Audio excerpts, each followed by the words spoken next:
Journal science हुआ है, तो आई डोंट रिकमेंड कि आप फिर से पढ़ें, क्योंकि ये है कि वही पुरानी सारी चीज़ें हैं।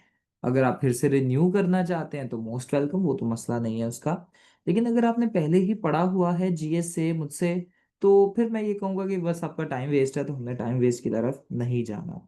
ठीक है। So without any further ado जी, आइए स्टार्ट करते हैं जर्नल साइंस एंड एबिलिटी के बारे में। ठीक है।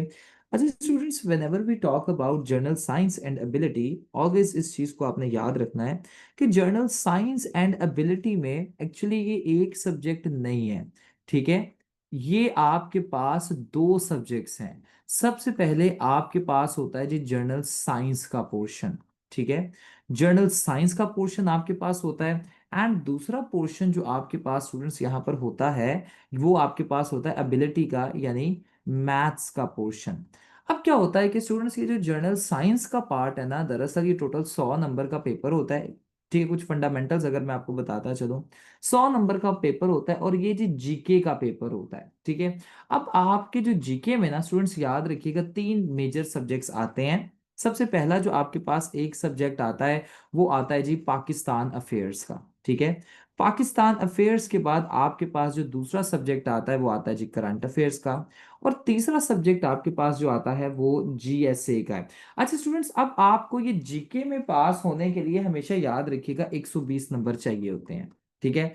आपके अगर कलेक्टिवली इन सारे सब्जेक्ट्स में, फॉर एग्जांपल पाकिस्तान अफेयर्स में 60+ आ गए, करंट अफेयर्स में भी 60+ आ गए, तो ये आपका 120 का मार्जिन पार हो जाएगा। और अगर आप जीएसए में थोड़े कम नंबर भी ले लेते हैं, 10 ले लें, 20 ले लें, 0 ले लें, भले पास हो जाएंगे।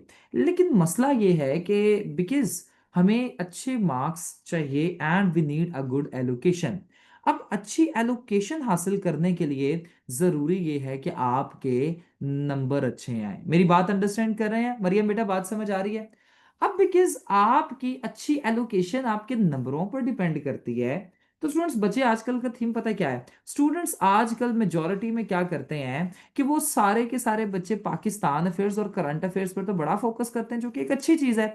बट अगर आप 2025 की भी आप डीएमसीज को देखें, तो बच्चे जीएसए को निग्लेक्ट कर देते हैं, इग्नोर कर देते हैं, जिसकी वजह से जर्नल साइंस एंड एबिलिटी में ह्यूज पोटेंशियल होने के बावजूद भी, यानी बच्चे बड़ा अच्छा अच्छा इसमें नंबर लेते हैं, ह्यूज पोटेंशियल होने के बावजूद भी बच्चों के 37 आ रहे हैं, 40 आ रहे हैं, यानी इससे ज्यादा नहीं गए, बड़े हार्डली गए हैं। तो बताने का मकसद ये है कि जब आप एक पेपर में जैसे जीएसए है, थोड़ी सी मेहनत करके अच्छे नंबर ले सकते हैं, तो देन हमें इसमें थोड़ी मेहनत करनी जरूरी है। बट बिकॉज ये एक निग्लेक्टेड सब्जेक्ट है, इस वजह से गो के इसमें नंबर अच्छे आते हैं। याद रखिएगा हमेशा, जो आपका साइंस वाला सब्जेक्ट होता है ना, साइंस वाला सब्जेक्ट कभी भी सीएसएस में हिट नहीं होता, क्योंकि साइंस वाले सब्जेक्ट का एक पॉजिटिव इंपैक्ट ये होता है कि साइंस में आपने सिर्फ रट्टा मारना होता है, और रट्टा मार के लिखा है, आपके नंबर आ जाते हैं। सो इस सिनेरियो में बच्चे, क्योंकि अब लेकिन नंबर कम इस वजह से आ रहे हैं कि बच्चे इस पर फोकस नहीं कर पा रहे। ठीक है। फिर साइंस वाला पोर्शन, जैसा कि मैंने आपको बताया कि 40 नंबर का होता है, 20 नंबर का एमसीक्यूज होते हैं। ठीक है।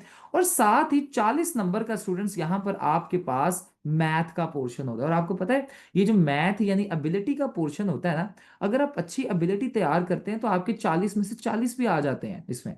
तो अगर 40 हम यहां से सिक्योर कर लेते हैं, कोई 20 30 20 यहां से कर लेते हैं, 5 10 एमसीक्यू से कर लेते हैं, 65+ हमारे यहां पर ही चले जाएंगे। और अगर 65+ हमारे जीएसए में चले जाते हैं, तो इसका मतलब है कि हम अच्छा नंबर ले रहे हैं। 60 बिल्कुल पाकिस्तान अफेयर्स में ले लें, 60 50 करंट अफेयर्स में ले लें, कोई 180 190 का थ्रेश होल्ड आप पार कर जाएंगे, और ये बहुत बेहतरीन मार्क्स हैं। सो इस सिनेरियो में जरूरी हो जाता है स्टूडेंट्स कि हम पाकिस्तान अफेयर्स और करंट अफेयर्स पर ही काम ना सिर्फ करें, बल्कि इक्वली इंपॉर्टेंस हम अपने जर्नल साइंस एंड एबिलिटी को भी दें। क्यों? क्योंकि ये हमें अच्छे नंबर देने की सलाहियत रखता है। मेरी बात यहां तक आप सबको समझ आ रही है? मुझे बताइएगा। Asha, Nazar, are you getting my point? Noor, Sadiq, let me know. समझ आ रही है रूज बेटा आपको भी? तो क्या है कि हमने जर्नल साइंस एंड एबिलिटी पर ना अच्छा खासा फोकस करना है। अब जो मेरा ये सेशन होगा, मैं आपको इसका थोड़ा सा फीचर्स बताता चलूं। स्टूडेंट, सबसे पहले क्या होगा कि हम यहाँ पर जर्नल साइंस के ऊपर यानी ज्यादा फोकस करेंगे। सबसे पहले आपका जीएसए के लेक्चर्स होंगे, करीबन कोई 10 से 15 लेक्चर्स होंगे। और उसके बाद एंड में फिर एबिलिटी के आपके लेक्चर्स होंगे, ठीक है। एबिलिटी में आपको लाइव इसी तरीके से आके करवाऊंगा। तो इसमें क्या होगा कि आपके 100 मार्क्स के इस पेपर को साथ हम कवर करेंगे, प्लस एमसीक्यूज और ये सारी चीजें, और साथ ही साथ एवरी थर्सडे आपका इसका टेस्ट हुआ करेगा। अब स्टूडेंट्स, अगर मैं आपको इसके सिलेबस के बारे में बात बताता चलूँ ना, तो इसका सिलेबस किस तरीके का है, इसके सिलेबस एक दफा हम लिख लेते हैं, ठीक है, ताकि आपको पॉइंट समझ में आ जाए, ठीक है। Let me just share syllabus with you. ये स्टूडेंट्स अगर आप देखें तो ये जी आपके पास सिलेबस है। अब जनरल साइंस एंड एबिलिटी के अगर हम पेपर्स की सबसे पहले बात करते हैं ना, जब भी आपने कोई सब्जेक्ट तैयार करना है, ठीक है, तो आपने क्या करना है कि स्टूडेंट्स उसके ना पास्ट पेपर्स देखने हैं। अब ये सबसे लेटेस्ट वाला अगर मैं पास्ट पेपर आपके सामने निकालूं, मेरे ख्याल से ये 2025 का है। अच्छा, अब जनरल साइंस एंड एबिलिटी का पेपर इस तरीके से आता है कि जैसे आपके पास एक सवाल होता है, आप सबको पता है सीएसएस में एक सवाल कितने नंबर का होता है, भी बताएं मुझे जरा, कितने नंबर का होता है एक 20 सवाल? में। 20 मार्क्स का, बिल्कुल इसी तरीके से। अब जर्नल साइंस एंड एबिलिटी में भी आपके पास एक सवाल होता तो 20 नंबर का ही है, लेकिन उसे 4 पार्ट्स में डिवाइड कर दिया जाता है, ठीक है। A part, B part, C part and D part. अब इसमें स्टूडेंट्स क्या होता है कि ए पार्ट आपके पास 5 नंबर का होता है, बी पार्ट भी आपके पास 5 नंबर का होता है, सी पार्ट भी आपके पास 5 नंबर का होता है, और डी पार्ट भी आपके पास 5 नंबर का होता है। यानी हर सवाल हमारे पास 5 नंबर का होता है। तो स्टूडेंट, जो 5 नंबर का सब्जेक्ट सवाल है, फॉर एग्जाम्पल अगर हमारे पास 20 नंबर का जो सवाल था, वो 20 नंबर के सवाल पे हम 8 पेजेस लिखते होते थे, क्यों सदीक, ऐसा है कि नहीं? लेकिन अब जब हमारे पास 5 नंबर का सवाल आएगा, तो आपके ख्याल से अगर खुद आप इसका स्टैटिस्टिकल एनालिसिस करें, तो क्या लगता है आपको कि 5 नंबर के सवाल पे हमें कितने पेजेस दरकार होंगे? Tell me. 2 पेजेस। 2 पेजेस। अच्छा, एक चीज समझिएगा, इसमें जरूरी नहीं है कि हम सिर्फ 2 ही पेजेस ऐड करें, हम 2 से 3 पर भी जा सकते हैं, लेकिन इससे ज्यादा नहीं हमने जाना, ठीक है। मेरी बात समझ आ रही है कि आप जरूरी नहीं है कि सिर्फ और सिर्फ ये 2 पेजेस पर लिखें, you can go on 3 pages, ठीक है। लेकिन इससे ज्यादा ना जाएं, 4-5 पेजेस के ऊपर आपने बिल्कुल भी नहीं जाना, क्योंकि अगर आप 4-5 पेजेस के ऊपर जाएंगे तो फिर उसका एक नेगेटिव इंपैक्ट ये होगा कि इसका मतलब है कि आप प्रॉपरली क्वेश्चन को स्ट्रक्चर नहीं कर सकते, एंड लैक ऑफ स्ट्रक्चरिंग भी आपके कम नंबर का एक रीजन बनता है। तो आपका 2 से 3, हम ये नहीं कहेंगे सिर्फ 2, 2 से 3 पेजेस का एक सवाल होना चाहिए। मेरी बात यहां तक आपको समझ आ रही है? अब यहां से हम दूसरी बात पता चलती है कि अगर तो 2 से 3 नंबर का पेजेस का हमारा सवाल होना चाहिए 5 नंबर का, तो हमें क्या बहुत ज्यादा इन डेप्थ उसमें हमें स्टडी चाहिए होगी? जी अंश, क्या लगता है, क्या एक इन डेप्थ हमें स्टडी चाहिए होगी? जी, हम डिटेल में तैयार करें कोई 10-10, 20-20 नंबर के, 10-10, 20-20 पेजेस का एक टॉपिक तैयार करें, और इन डेप्थ हम एनालिसिस दें इस तरीके से कि तबाहियां फेर दें, इस तरीके से हम इसे तैयार करें अंश? बताइएगा जरा, व्हाट डू यू थिंक? क्या लगता है मरियम, आपको, मरियम इरशाद, क्या लगता है किस तरीके से इसे हमें तैयार करना चाहिए? हाँ बिल्कुल, हमें इसे डेप्थ में तैयार नहीं करना, बिल्कुल। हमें इसे क्या करना है कि बड़ा एक सरफेस लेवल का तैयार करना है, कि नहीं, हमें बेसिक बेसिक चीजें हमें देखनी है। अब स्टूडेंट्स, इसमें बेसिक चीजें जब हमें देखनी है ना, जैसे फॉर एग्जांपल अब मैं आपको आता हूँ, ठीक है, टॉपिक पे। अब हमें ये पता चल गया कि इसका मतलब है कि जितने भी टॉपिक्स वो हमने देखना है, वो 5 नंबर के नजरिए से देखना है, ठीक है, यानी 5 नंबर का सवाल आता है। अब अगर आप देखें तो स्टूडेंट, सबसे पहला आपके पास होता है जी फिजिकल साइंस, पहला चैप्टर है, ठीक है। ये फिजिकल साइंस में अगर आप देखें तो ये यूनिवर्स, गैलेक्सी वगैरह के बारे में पूछा जाता है, सोलर लूनर इक्लिप्स के बारे में, रोटेशन रेवोल्यूशन के बारे में पूछा जाता है। फिर आपको पता है कि पूरा पाकिस्तान जो है आजकल सैलाब जैसे नेचुरल डिजास्टर्स को फेस कर रहा है, बिल्कुल वही जी, अर्थक्वेक हो गया, वॉल्केनिक इरप्शन हो गया, tsunami, avalanches, travelling cyclones, floods वगैरह, इन तमाम चीज़ों को पूछा जाता है। नेक्स्ट है जी आपके पास energy, renewable and non renewable, के भी हमने 5 नंबर के एस्पेक्ट से करना है। Atomic structuring, chemical bonding, materials वगैरह, ये सेरामिक्स, प्लास्टिक, इनमें से हमेशा एक सवाल लाजमी आता है, ठीक है, ये वाला जो पोर्शन है। तो ये हमने लाजमी प्रिपेयर करना है, बट ये भी 5 नंबर के एतबार से हम करेंगे। नेक्स्ट पोर्शन हमारे पास आ जाता है बायोलॉजिकल साइंसेस, ये बायोलॉजी वाला है। एंड स्टूडेंट्स, मैं आपको हमेशा इस चीज के बारे में बताऊंगा कि ये वाला जो पोर्शन है ना, एफएससी की किताब से आप तैयार कर लें, दैट विल बी सफिशिएंट, ठीक है। बल्कि वहां पर भी बहुत ज्यादा डेप्थ में लिखा हुआ है, आपने वहां पर भी बस एक उसका ओवरव्यू हासिल करना है, जिसमें जी आपने सेल स्ट्रक्चर को देखना है, वो जी न्यूक्लियस जो पढ़ते होते थे, साइटोप्लाज्म पढ़ते होते थे, बायोमोलिक्यूल्स को, प्रोटीन्स, लिपिड्स एंड कार्बोहाइड्रेट्स को देखना है, ठीक है। उसके बाद एनिमल एंड प्लांट किंगडम के ऊपर भी एक सवाल आ जाता होता है, तो हमें इसे भी एक दफा गो थ्रू करना है। फिर a brief count of human physiology, one of the most important है, जिसमें जी हमें किडनी के बारे में पढ़ना है। एंड फिर उसके बाद हमें जितने भी ग्लैंड्स हैं उनके बारे में डिस्कस करना है। हार्ट हो गया, ठीक है, लिवर हो गया, किडनी हो गया, ये सारी चीज़ों, मसल्स हो गया, इन्हें हमें डिस्कस करना है। फिर डिजीजेज, ये भी बहुत ज़्यादा इंपॉर्टेंट है, इन्हें आपने बिल्कुल भी स्किप नहीं करना। Polio, diarrhoea, malaria, hepatitis, dengue, और ये सारी चीज़ें हमें यहाँ पर देखनी है। फिर बायोफ्यूल इज ऑल्सो इंपॉर्टेंट। फिर environmental sciences, environmental sciences is also one of the most important part students, ठीक है। आप अगर पास पेपर्स को देखें, मैं आपके पास साथ पास पेपर एनालिसिस शेयर करूंगा, उसमें अगर आप देखें तो स्टूडेंट्स सबसे ज्यादा सवाल इस एरिया में से आते हैं, ठीक है। सो क्या है कि स्टूडेंट्स इस एरिया को हमने खासा प्रिपेयर करना है, डिटेल में प्रिपेयर करना है, जिसमें इन्वायरमेंट पोल्यूशन, एटमॉस्फेरिक पोल्यूशन, और यही सारा का सारा पार्ट अगर आपका अच्छा तैयार हो जाता है ना, आपका इन्वायरमेंटल साइंसेज एक जो सब्जेक्ट है वो भी तैयार अच्छा हो जाएगा। और इन्वायरमेंटल साइंसेज के साथ स्टूडेंट्स ये होगा कि आपका कोई ऐसे में अगर आ जाता है पार्ट तो वो भी इजीली आपका प्रिपेयर हो सकता है। सो इन चीज़ों का भी सिलेबस के बारे में मैं बता रहा हूँ, ठीक है सर। जैसे ओके जी, सिर्फ अभी मैं सिलेबस के बारे में बता रहा हूँ, अभी मैं टेक्निक नहीं बता रहा, ठीक है। नेक्स्ट अप अगर आप देखें तो नेक्स्ट है जी आपके पास फूड साइंसेस। फूड साइंसेस ये कोई इतना इंपॉर्टेंट पार्ट नहीं है, आमतौर पे एक या दो मुश्किल से सवाल आते होते हैं, तो अगर आप ये स्किप भी कर देंगे तो कोई मसला नहीं है, लेकिन ये है कि हम इसे प्रिपेयर कर लेंगे, ये एक लेक्चर में सारा का सारा प्रिपेयर हो जाएगा। नेक्स्ट अप है जी आपके पास information technology, IT. It is one of the most important areas, क्योंकि यहाँ से भी बहुत ज्यादा क्वेश्चंस आते हैं, तो ये भी हम अच्छी तरह डिटेल में प्रिपेयर करेंगे। फिर आपके पास एबिलिटी का पोर्शन आ जाता है। फिर अब यहाँ पर अगर हम देखें तो कितने चैप्टर्स हमारे पास हैं जी जीएसए के, मुझे कोई बता सकता है? जीएसए के टोटल कितने चैप्टर्स हमारे पास हुए जी फाका? I think yeah, 9. 8 या 9? आपने गिने नहीं चैप्टर्स? रजवाना कितने चैप्टर्स हुए जीएसए के हमारे पास? जीएसए के बिल्कुल, अरूज कह रही है 5, बिल्कुल। हमारे पास जीएसए के 5 चैप्टर्स हैं, ठीक है। और इन 5 चैप्टर्स में से सबसे इंपॉर्टेंट जो हम तैयार करेंगे वो फिजिकल साइंस, जो कि बहुत डिटेल में हम तैयार करेंगे। Biological science is important as well, and biological sciences के साथ साथ इन्वायरमेंटल साइंस इज इंपॉर्टेंट, ठीक है। सो ये तीन हमारे पास बहुत ज्यादा इंपॉर्टेंट है। फिजिकल साइंस, फिजिकल साइंस के बाद इन्वायरमेंटल साइंस, इन्वायरमेंटल साइंस के बाद आपके पास आ जाएगा जी बायोलॉजिकल साइंस, बायोलॉजिकल साइंस के बाद IT, and then food sciences. तो ये इस तरीके से हम इसे तैयार करके चलेंगे, ठीक है। फर्दर मोर मैथ्स वगैरह जब हम स्टार्ट करेंगे तो उसके ऊपर डिस्कस कर लेंगे। सो ये सारी यहाँ पर हमारी टेक्निक्स होनी चाहिए। अब सवाल आपका पैदा होता है कि सर जी किस तरीके से हम यहाँ पर क्वेश्चंस कर सकते हैं, और चेंजिंग जो अभी सीएसएस 2025 का ट्रेंड है पेपर्स का, क्या वो पिछले साल के जो 2019 का पेपर है, 20 का पेपर है, 21 का पेपर है, 22 का पेपर है, 23 का पेपर है, 24 का पेपर हो गया और 25 का यानी पेपर जो है, क्या पिछले साल के ट्रेंड से मुख्तलिफ है?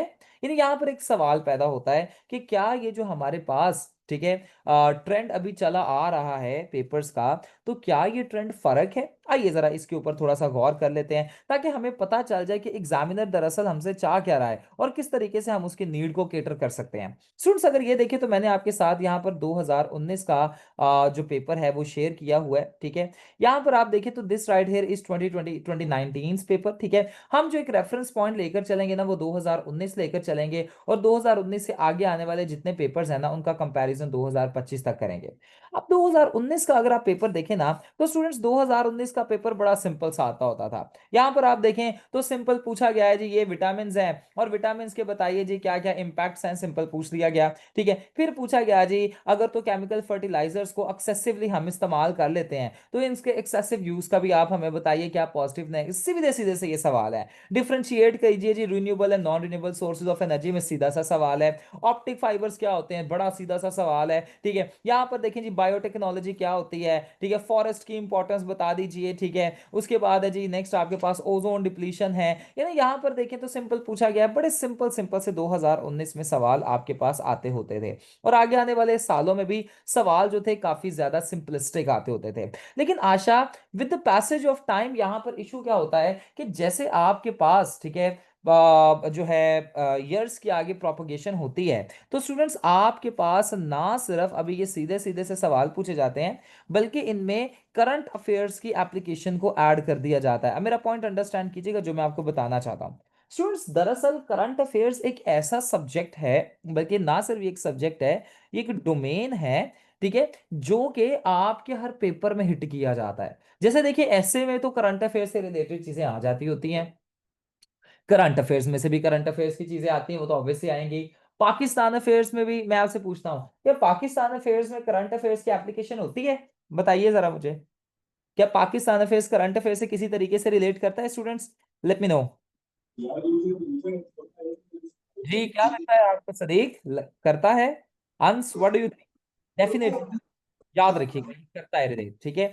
नेक्स्ट अप अगर आप देखें, ऑलराइट, नेक्स्ट अप अगर आप देखें स्टूडेंट्स, तो आपके पास इस्लामियात भी करंट अफेयर से रिलेट करता है, always keep this thing in mind, ठीक है। स्टूडेंट्स आप जब भी क्लास में एंटर होते हैं तो अपने माइक्स को म्यूट रखा कीजिए। अच्छा, अब क्या होता है कि स्टूडेंट्स आपके पास इस्लामियात भी रिलेट करता है करंट अफेयर से, करंट अफेयर से रिलेटेड आपका आईआर भी है, पॉलिटिकल साइंस में भी अक्सर करंट अफेयर से रिलेटेड चीजें आ जाती हैं। इन शॉर्ट बताने का मकसद ये है कि करंट अफेयर्स तमाम सब्जेक्ट से रिलेट करता है। अब इसी सिनेरियो में क्या होता है कि स्टूडेंट्स जीएसए में भी ज्यादा से ज्यादा एग्जामिनर क्या करता है कि करंट अफेयर्स को इंटीग्रेट करना शुरू कर देता है, ठीक है। जिसमें अगर आप देखें तो ये 2025 का पेपर है, इसमें क्या है कि पेपर का जो पैटर्न है, फॉर्मेट है, वो चेंज नहीं हुआ। यानी वही जी 5 नंबर के आपके पास 4 सवाल आते हैं, सवाल वही इतने डेप्थ वाले होते नहीं हैं, लेकिन एग्जामिनर की डिमांड जो है वो चेंज हो जाती है, एग्जामिनर की जो एक्सपेक्टेशन है वो बढ़ जाती है। एग्जामिनर सबसे पहले तो आपसे डिमांड करता है कि आप अप टू डेट नॉलेज उसे ऐड करें, साथ ही साथ अपने आंसर को प्रॉपर एक स्ट्रक्चरल वे में लेकर आए।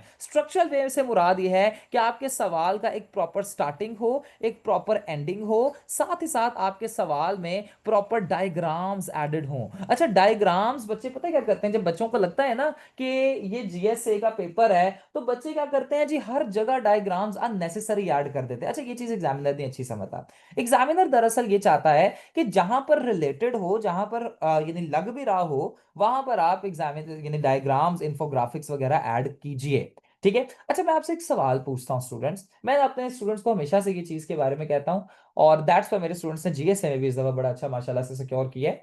अच्छा, अब जब मैंने आपको कहा कि जर्नल साइंस एंड एबिलिटी में करंट अफेयर्स की इंटीग्रेशन भी बढ़ती जा रही है, तो करंट अफेयर्स में हम क्या चीजें ऐड करते हैं जिससे हमें पता चलता है कि ये करंट अफेयर्स है? बताइए जरा, क्या चीजों की एडिशन होती है करंट अफेयर्स में जिससे हमें इस चीज का आइडिया हो जाता है कि this is current affairs paper? कौन बताएगा मुझे? मरियम, क्या होता है इसमें add? Facts current, and figure.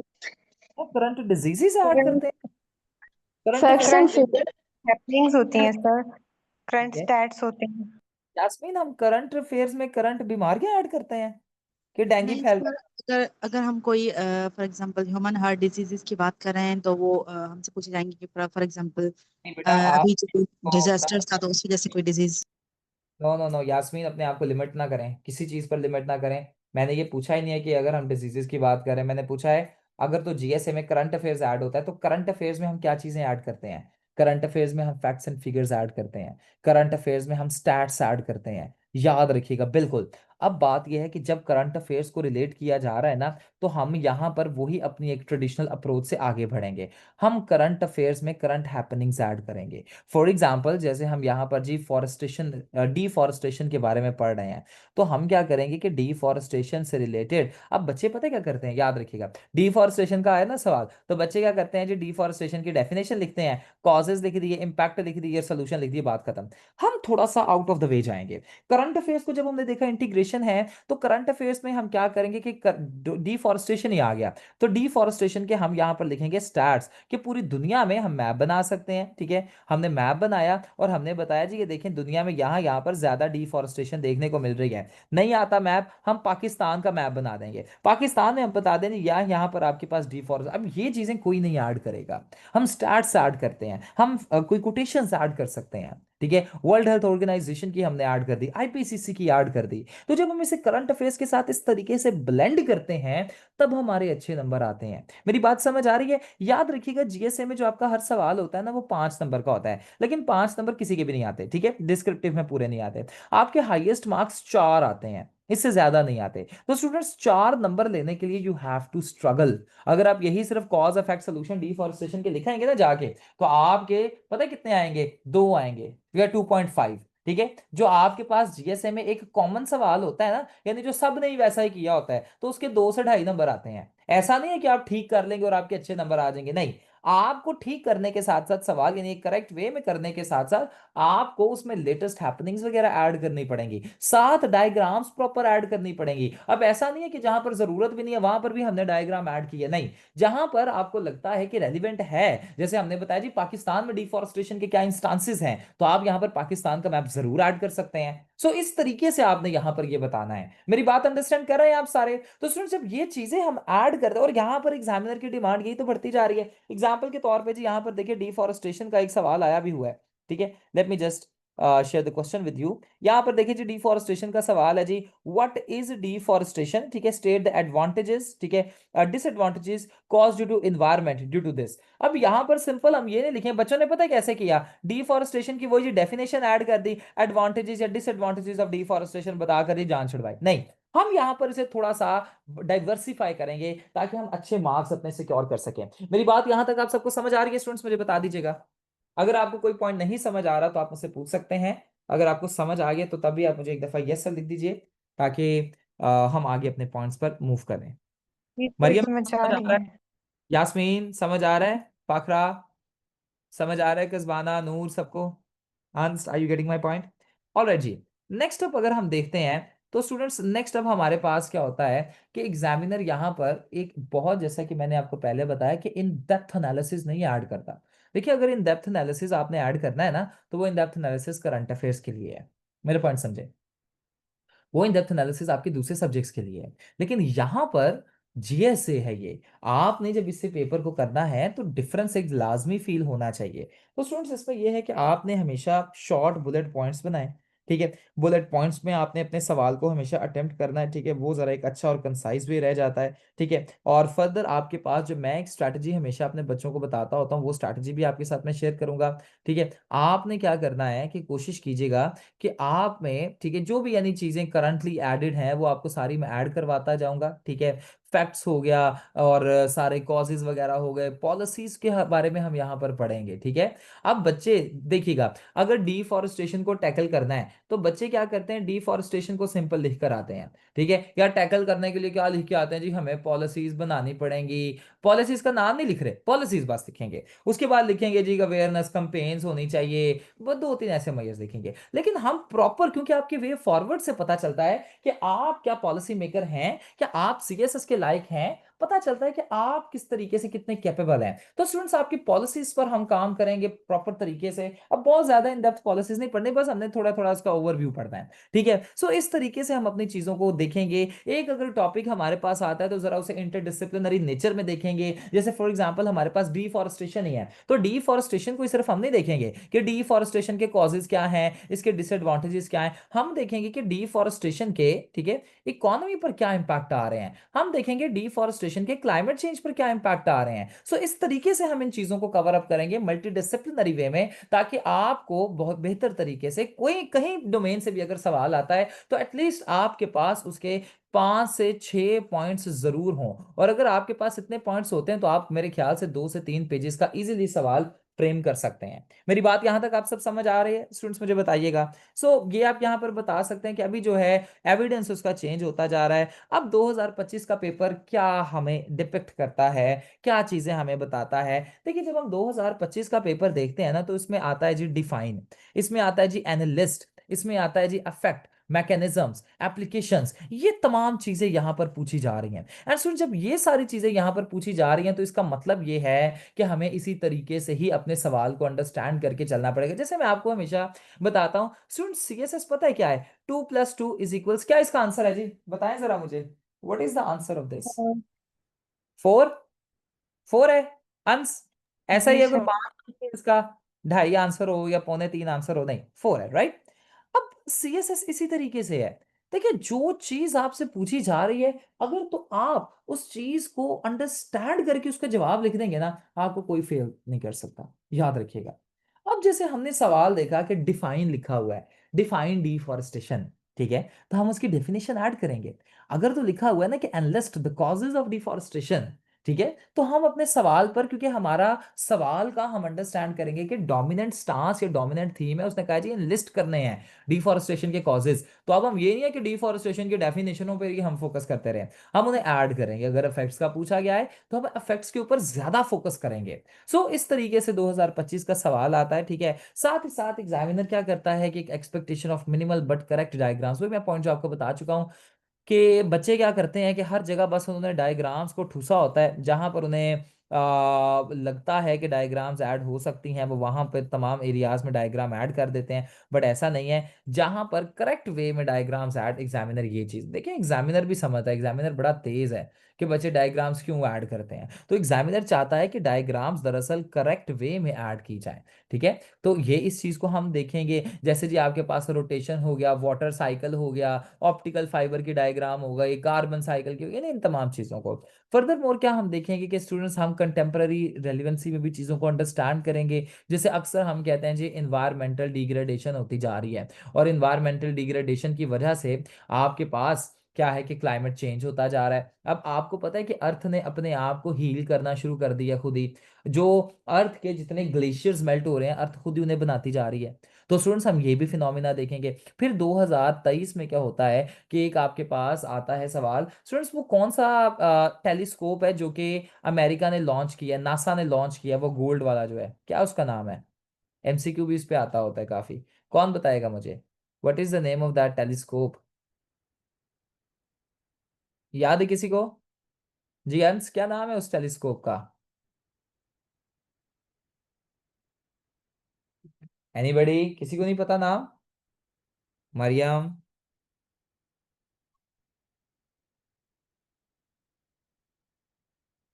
Sir नहीं पता। नहीं पता किसी को भी? ठीक है। अच्छा स्टूडेंट्स, अब ये जो टेलीस्कोप कोई मसला नहीं है। अच्छा, इसे कहा जाता है जी जेम्स वेब टेलीस्कोप, याद रखिएगा, ठीक है। आपने नाम सुना होगा कहीं ना कहीं, ठीक है। James Webb telescope. अब इसके ऊपर सवाल आया हुआ है प्रॉपर। अब क्यों आया हुआ है? बिकॉज ये करंट रेलिवेंसी क्या है, ठीक है। तो हम इस तरीके से भी इन सवालों को तैयार करेंगे, ठीक है, ताकि हम ब्रॉडर स्पेक्ट्रम से हर चीज को कवर अप कर सके। मेरी बात समझ आ रही है? ठीक है। नेक्स्ट अब आप देखें तो एग्जामिनर क्या चीज को डिमांड कर रहा है। एग्जामिनर सबसे पहले चाहता है जी कंसेप्चुअल क्लैरिटी आपकी आए। फैक्चुअल स्लिप से मुराद है बस एवं ही अंधेरे में तीर ना चलाए जाएं, बल्कि कंसेप्चुअल क्लैरिटी के साथ आए। उसके बाद शॉर्ट लॉजिकल स्ट्रक्चर है। शॉर्ट लॉजिकल स्ट्रक्चर पता है क्या है? कि जैसे आपसे पूछा गया है ना कि डिसएडवांटेजेस बताएं डिफॉरेस्टेशन की, तो डिफॉरेस्टेशन की एक बेहतरीन हेडिंग बताइए, यानी हेडिंग दें, ठीक है। डिफॉरेस्टेशन की डेफिनेशन आपने लिख दी इसमें, ठीक है। डेफिनेशन के बाद अगर कॉजेज पूछा गया तो कॉजेज के ऊपर जाइए, और कॉजेज में सिर्फ 3 से 4 पॉइंट्स बताएं, दैट्स इनफ, ठीक है। 3 से 4 पॉइंट्स बताइए, फिर उसकी आप इंफोग्राफिक्स ऐड कर दें, ठीक है, इस तरीके से कर लें, ठीक है। फिर आप क्या करें कि करंट सिनेरियो ऑफ डिफॉरेस्टेशन बता दें, ठीक है। पाकिस्तान का आपने यहाँ पर ये मैप ऐड किया, ठीक है। इस तरीके से आप पाकिस्तान का यहाँ पर मैप ऐड कीजिए, ठीक है। और मैप ऐड करने के साथ आप बताइए कि पाकिस्तान में जी यहाँ पर बलूचिस्तान में, पंजाब में डिफॉरेस्टेशन के इंस्टेंसेस हो रहे हैं, इस तरीके से बताइए। और उसके बाद उसके वे फॉरवर्ड आप बता दें, दैट्स इट। वो भी 2 से 3 पॉइंट्स में बताइए, एंड देन एक मिनी कंक्लूजन ऐड कर दे, 2 से 3, 1 या 2 लाइनों का, इनफ। तो ये इस तरीके से आपने अपने सवाल को स्ट्रक्चर करना होता है, ठीक है। और आप जब डेफिनेशन ऐड करें तो डेफिनेशन अपने से ना बनाएं, डेफिनेशन किसी किताब की आप देख लें, डेफिनेशन आप किसी पर्सन की देख लें, किसी ऑथर की देख लें, ठीक है, किसी आप इंटरनेशनल एजेंसी की, किसी थिंक टैंक की आप देख लें। तो इस तरीके से आप एग्जामिनर जो सवाल है वो डिमांड करता है, ठीक है। साथ ही साथ स्टूडेंट्स, एग्जामिनर चाहता है कि डायग्राम आपकी प्रॉपर, वही जो पुरानी बात मैंने बताई कि हर जगह बच्चे डायग्राम्स ऐड कर देते हैं, प्रॉपर वर्ड्स आपके हों, ठीक है। सो इन तमाम चीज़ों को एग्जामिनर डिमांड करता है, ठीक है। अब स्टूडेंट्स क्यों फेल होते हैं? देखिए स्टूडेंट्स, याद रखिए, स्टूडेंट्स के फेल होने का रीजन क्या है जीएसए में?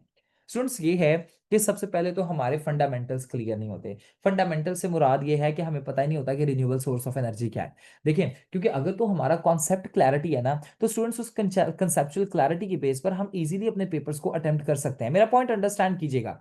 अब स्टूडेंट्स, अगर तो एक बच्चे को पता है ना कि आपके पास जीएसए में, ठीक है, एक स्टूडेंट को पता है कि जीएसए में रिन्यूएबल सोर्सेज ऑफ एनर्जी क्या है, नॉन रिन्यूएबल क्या है, तो अगर कंपैरिजन इसका आ जाता है तो उसके लिए वो मुश्किल नहीं होगा। ऑन दी अदर हैंड, अगर एक ऐसा स्टूडेंट है जिसे पता ही नहीं है रिन्यूएबल नॉन रिन्यूएबल का, तो वो तो नहीं ना कर सकता इन चीजों को। तो स्टूडेंट्स, बच्चों के ना यहाँ पर कंसेप्चुअल क्लैरिटी नहीं होती, तो इसी चीज को हम काउंटर करेंगे, ठीक है। सबसे पहले बच्चों आपकी कंसेप्चुअल क्लैरिटी यहाँ पर डेवलप की जाएगी, ठीक है, प्रॉपर मैकेनिज्म्स वगैरह के साथ, डायग्राम्स के साथ साथ चीजें आपको बताई जाएंगी, बच्चों की प्रेजेंटेशन पुअर होती है, ठीक है, उसके बाद करंट अफेयर्स के साथ उसे रिलेट नहीं करते, टाइम मैनेजमेंट बड़ी खराब होती है, पहले सवाल को बड़ा सजा सजा के करते हैं, बड़ा लेंथी करते हैं, बड़ा खूबसूरत करते हैं, लेकिन जैसे आगे आपके पास अपने अपने चौथे सवाल की जाने बढ़ते जाते हैं, तो मसला यहां पर यह होता है सदीक कि आपके नंबर ऑफ पेजेस जो है वो रिड्यूस होते जाते हैं। जैसे पहला सवाल मैंने किया तो 20 नंबर का सवाल, यानी 4 पार्ट से, तो पहला सवाल मैंने कर दिया जी 10 से 12 पेजेस का, ठीक है। अब स्टूडेंट्स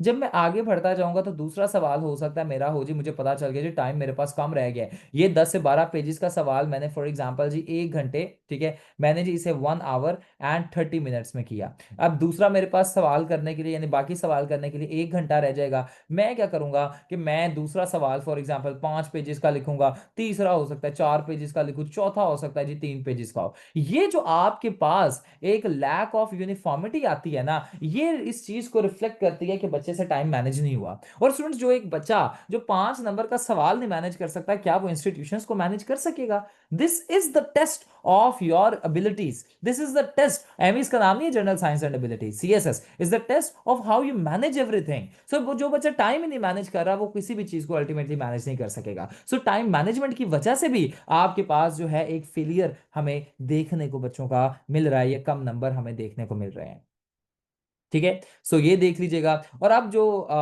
मैंने आपको सिनेरियो सारा ये बताया है, उसकी बेस पर अगर आप देखें तो सबसे पहले कैसे आपका सवाल होना चाहिए। सबसे पहले जी आपने क्या करना है कि यही जो माइक्रो अप्रोच मैंने बताई है वो आपने इस्तेमाल करनी है, कि एक आप डेफिनेशन ऐड कर दें, डेफिनेशन के बाद कोई 3-4 नंबर का पॉइंट्स को ऐड कर दें, कोई डायग्राम वगैरह बना लें, डायग्राम के बाद आप क्या करें कि अपना प्रॉपर कंक्लूजन आप ऐड कर दें, यानी ये इस तरीके से होना चाहिए। सबसे पहले जी आपने हमेशा जीएस से सवाल कर स्टार्ट करना है डेफिनेशन से। डेफिनेशन के बाद आपने क्या करना है कि उसका एक करंट ओवरव्यू बता दीजिए, ठीक है। फिर आप क्या करें कि जो आपके से पूछा जा रहा है वो 3 से 4 पॉइंट्स में बता दें, फिर मैप या डायग्राम बता दें। डायग्राम के बाद अब जो भी आपने सवाल आगे कंटिन्यू करना है उसका एक डोमेन ऐड करके फिर आप कंक्लूजन की जानिब चले जाएं। सो ये इस तरीके से आपका सवाल होता है। मेरी बात अंडरस्टैंड कर रहे हैं आप सारे स्टूडेंट्स? मुझे बता दीजिएगा, लेट मी नो।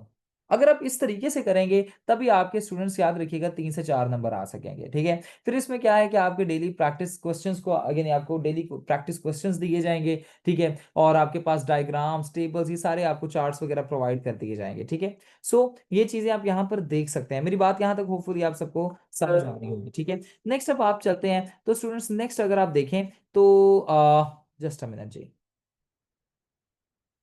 ऑलराइट। अच्छा, नेक्स्ट आप देखें तो स्टूडेंट्स इसमें ये है कि ये सारे के सारे आपके पास पास्ट पेपर्स हैं, ठीक है। फर्दर मोर पास्ट पेपर्स के अलावा अगर आप देखें तो ये सारे आपको इस तरीके से जीएसए के नोट्स प्रोवाइड किए जाएंगे, ठीक है, जिसमें आपके पास शॉर्ट एंड स्वीट जो है चीज़ें अलॉन्ग विद डायग्राम्स और ये सारी चीज़ें प्रोवाइड की जाएंगी, ताकि आप हर चीज़ को एक कंसेप्चुअल क्लैरिटी के साथ बेहतर तरीके से अंडरस्टैंड कर सकें, ठीक है। ये जी आपके पास this right here, just a minute जी, जस्ट अ सेकेंड, ये है जी आपके पास नोट्स, ठीक है। ये आपके साथ नोट्स इस तरीके से शेयर किए जाएंगे ताकि आपको हर चीज जो है एक इन डेप्थ तरीके से बताई जा सके, आपको चीजें गाइड की जा सके अलॉन्ग विद डेफिनेशंस। अब यहाँ पर आप देखें तो जो ये डेफिनेशंस मैंने ऐड की हैं, डेफिनेशंस नासा से ऐड की है। जैसे फॉर एग्जांपल जो यूनिवर्स को एक्सप्लेन करना है तो नासा की डेफिनेशन एडेड है, ठीक है। डायग्राम्स और पिक्चर्स वगैरह यहाँ पर एडेड है ताकि आप बेहतर तरीके से अंडरस्टैंड कर सकें, ठीक है। टेबल्स यहाँ पर एडेड हैं, डायग्राम्स हैं, रिलेटेड क्वेश्चंस आपको एंड में दिए जाएंगे प्रैक्टिस के लिए, ठीक है। सो इस तरीके से सारे की सारी चीजें आपके साथ होंगी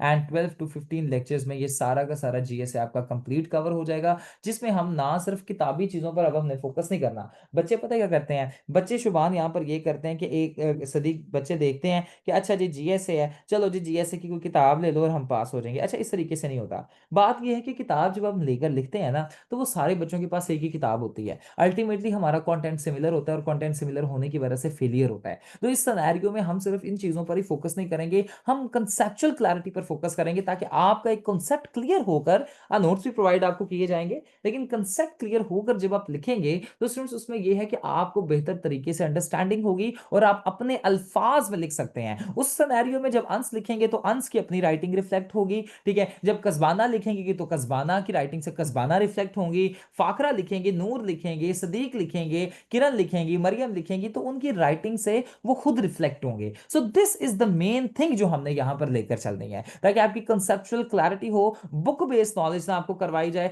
बल्कि कंसेप्चुअल क्लैरिटी की बेस पर आपको अच्छे मार्क्स सिक्योर यहाँ पर किए जा सके। ठीक है, so that is all from my side about the orientation lecture जी। यहाँ तक अगर आपका कोई सवाल है तो आप मुझसे पूछ सकते हैं। ठीक है, अगर आप सबको समझ आ गया तो आप एक तरफ जी आप मुझे यस सर लिख दीजिए। I will take your questions right now if you have any.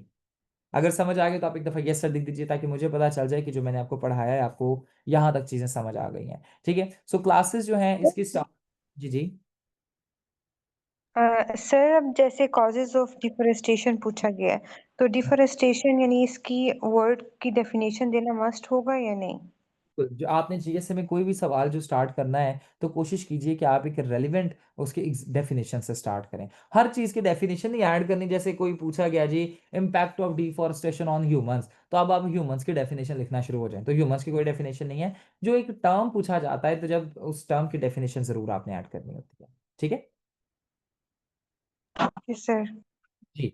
और आपकी जो क्लासेस की टाइमिंग है जी वो आपकी 4 बजे होंगी, मंडे से स्टार्ट हो जाएंगी आपकी क्लासेस। ठीक है, और जो आपकी क्लासेस हैं मेरी कोशिश ये होगी कि आपकी 3 to 4 डेज अ वीक हों क्लासेस। ठीक है, जो आपके साथ खैर फर्स्ट क्लास जो अब हमारी मंडे को होगी वो होगी 4 बजे। ठीक है, आपके साथ मैं ग्रुप शेयर कर दूंगा, ग्रुप का लिंक जिस जिसने भी वो ज्वाइन करना है you can join that group. और उसमें फिर ये है कि आपको प्रॉपरली इंटीग्रेट हर तरीके से कर लिया जाएगा। ठीक है, so I am ending the class, I see you on Monday. And Monday तक अगर आपको कोई भी सवाल है, कोई भी आपकी क्वेश्चंस हैं, क्वेरीज हैं, तो आप मुझसे पूछ सकते हैं। अदरवाइज डेज हम मंडे को डिसाइड करेंगे, और टेस्ट के डेज मंडे को डिसाइड करेंगे, और मंडे को इंशाल्लाह इंशाल्लाह आपकी फर्स्ट क्लास जो है वो कंडक्ट होगी। ठीक है जी, so I am ending the class. अल्लाह हाफिज, I see you on Monday.